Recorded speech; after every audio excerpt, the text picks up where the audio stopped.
सकाफ़ती ॾियारे ते सिंध अमड़ ॾे ख़त ऐं नफ़रत ऐं तासब खां बालातर सिंध तो असांजे अज़ीम सुञाणप आहीं।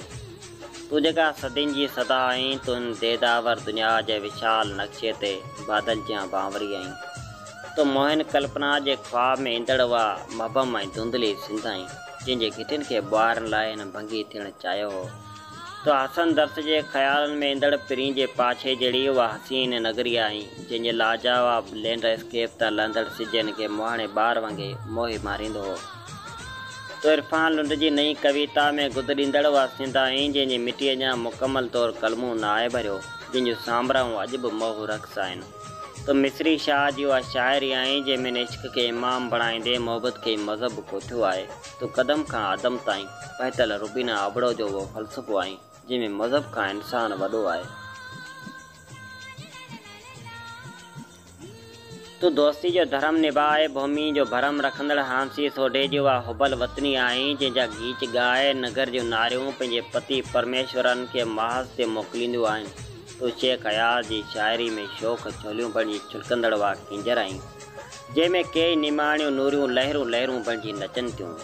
तूं सरमंद ऐं सादक जो उहा आवाज़ आहीं, जेको गभरुनि जे रूह खे गरमाए तोसां इश्क करण ते उकसाए थो। तूं बाग़ी जो गीत आहीं, जंहिंखे ॿुधी असीं तुंहिंजो नसीब ठाहिण ऐं पंहिंजो कर्ज़ लाहिण लाइ संदरा ॿधी बीठल आहियूं। ऐं तासब खां मथां ई सिंध तोखे मज़हब माण्हू भली खणी इंतिहा पसंदी जी अबोछण ऐं उॾाइण जी कोशिशि कनि, पर तुंहिंजे मलूक मुख ते सूफ़ी अज़म जा मोड़ कॾहिं बि न लाहे सघंदा, छाकाणि त उहे मोड़ उन्हनि मणिहारनि जा मढ़ियल आहिनि, जिन्हनि जे दरवेश दिलनि जा देबलनि में इंसान जा दीप सदा जगमगाईंदा हुआ।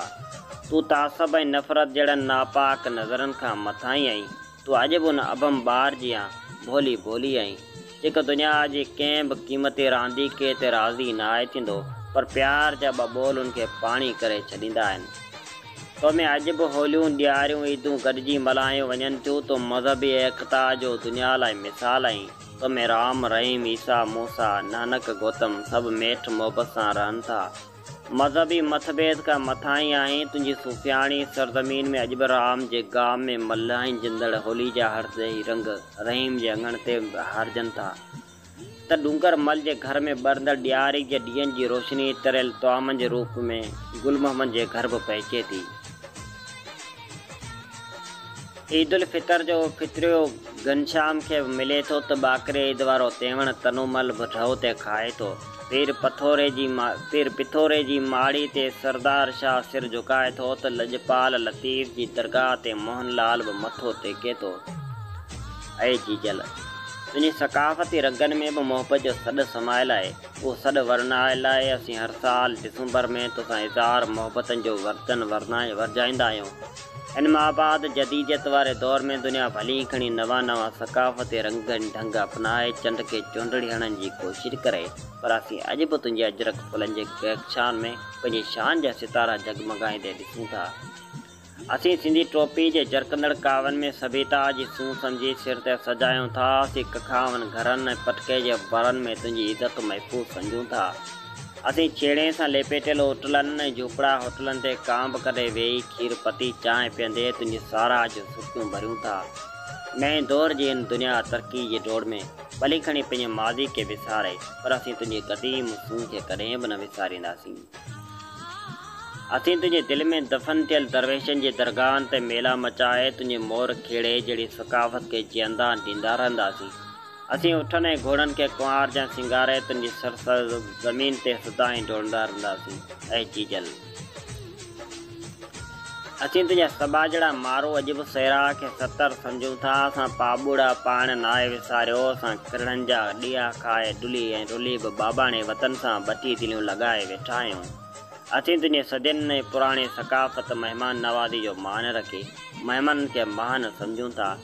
चांवरनि जी मानी, कुकर जो ॿोड़, मखण माखी ऐं घाटी लस्सी अॼु बि महिमान नवाज़ी दस्तरख़्वान जो दस्तूर बणियल आहे। ऐं सिंध तुंहिंजे सीने ते हिर्स मां हलंदड़ सादड़ियूं सिंधियाणियूं अॼु जदीद दौर जूं कसियूं कुड़ियूं न आहिनि थियूं। ऐं नई वरी लाली या बॉलीवुड जे कंहिं वाहियात गाने ते डिस्को डांस कनि थियूं। अॼु सिंध तुंहिंजियूं सादड़ियूं सिंधियाणियूं वॾे खुड़ियारे जुती पाइण में सफ़ा शर्म बूथड़ियूं आहिनि। जेंट्स पेंट वारा रेडीमेड कपड़ा पाइण त परे जी ॻाल्हि आहे, पर उहे वारनि में शैम्पू लॻाईंदे बि शर्म महसूस कनि थियूं। सबाजड़ियूं सिंध नारियूं गज पड़ा ऐं कंजरा पाए वारनि में मिरो नाज़बो लॻाए ॾंदनि खे मुसा खणी पंहिंजे महबूबनि सां मिलनि थियूं। हंसली हार कंदड़ सिंध नारियूं नेकलेस जे नाले खां बि नावाक़ुफ़ आहिनि। उहे मेकअप वारे मसनूई फैशन खां वधीक फितरत ते वेसाह रखंदियूं आहिनि। पंहिंजे सकाफ़ती सूंह दौरे खे दिलि ते सजाए हलनि थियूं। झांझर झुमक ऐं झेलनि सां प्यार कंदड़ सिंधियाणियुनि जा हथ अॼु बि टुक ते रिलियूं ठाहिण ऐं चादर ते टोर टाकण न आहिनि विसारे सघिया। उहे हुनरमंद हथ मोर खंभनि मां विंझणा ठाहे हुरमच कचो ऐं पको भर्त भरे पंहिंजे सकाफ़ती क़दरनि ऐं मयारनि खे ज़िंदा रखंदा अचनि। जाग्राफियाई हदनि सकाफ़ती उञाणनि सूफ़ी अज़म वारे नज़रिए जी हिफ़ाज़त करणु असांजो अवलीन फ़र्ज़ु आहे, छाकाणि त असां बालस्त बि रब्बिकुम वारे अज़ली ॾींहुं तोसां वेड़ी चाइणो वचन कयो हो। तुंहिंजी ख़ूबसूरत खेटनि ऐं दिलरुबा बेटनि जो कसम, तुंहिंजे नाव तां निसार थियण जो जुनून अॼु बि असांजे रत में सत बणिजी साह खणे थो। ऐं तुंहिंजे शरीर जी सरज़मीन में जेसिताईं सिंधु जहिड़ो शहनशाह ऐं देवमालाई दरिया रवां दवा आहे, एसिताईं तुंहिंजे वजूद जे वण खे वक़्त जो को बि वाव लोॾे नथो सघे। कुंडी मींहं जे सिंगनि जहिड़ा ॾांटा जेसिताईं हुनरमंद हारियुनि जी महिनत कश हथनि में मौजूदु आहिनि, एसिताईं तुंहिंजी ज़मीन खे ज़रख़ेज़ थियण खां केर बि रोके नथो सघे। मल्हारी भिट धणी जो ही बाबरकत बैत जेसिताईं सिंधनि में मारी ॻाए सघंदड़ देस जे धराड़नि जे दिलनि महबूब जी यादि वांगुरु गूंजे पियो, एसिताईं तुंहिंजे बहगण ॿोली खे को बि विसारे नथो सघे। साईं सदाईं करी मथे सिंध सुकार, दोस्त मिठा दिलदार, आलम सब आबाद करी।